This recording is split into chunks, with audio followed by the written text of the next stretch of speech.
How can I capture images that make great impact? What's really so interesting about composition? Are there some guidelines in the initial stage of photography? So if you had all those queries about what to include in an image, what to exclude, or how to frame an image, this session answers them all. Welcome to another session of Nikon DSLR tutorials.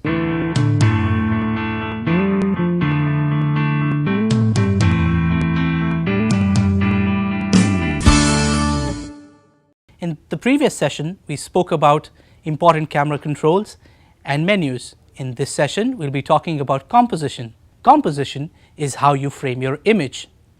There are a few guidelines that you can follow which will make your images more interesting and engaging. Now, talking about the rules of composition, let's talk about the first rule of composition, the rule of thirds.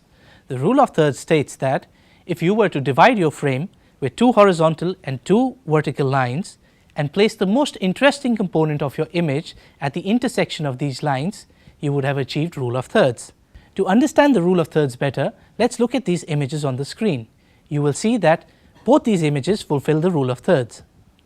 Another rule of composition is balancing elements. Balancing elements deals with the visual weight of the image. To understand this rule better, let's look at a few examples. In the first image, you see the camel in the foreground is balanced by the group of people in the background. This does not make the image look tilted towards one side. In the second image, you see the similar thing happening, where you see the camel chariot in the front is balanced by the camel chariot in the back, and this also gives you a visually balanced image. Now let's talk about framing. Framing deals with what to include or what to exclude in our image. It also gives us guidelines of using natural elements or surroundings to our advantage or as a frame in our image. Let's look at the first image to understand this better.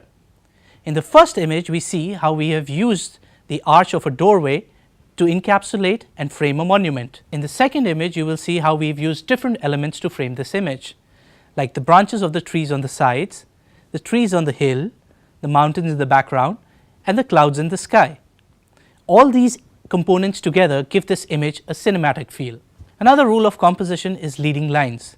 With the use of leading lines in images, we draw the viewer's attention into the image or towards a specific portion of the image. Let's have a look at the first example, where we have used the walls of this passage to draw the viewer's attention towards the building in the background. In the second image, we use the road as a leading line into the image, which draws the viewer's attention towards the hills and the clouds. In composition, Viewpoint talks about how changing different camera angles can change the perspective of an image. Like if you were to take a picture of a child playing from up here, you would probably dwarf the child. So it is advisable to go down to the eye level of the child and then take a picture. In the first image, you see that we've chosen to actually go sit down on the ground and take this image from a very low perspective. This gives the monument a larger than life feel. Talking about another rule of composition, into the frame.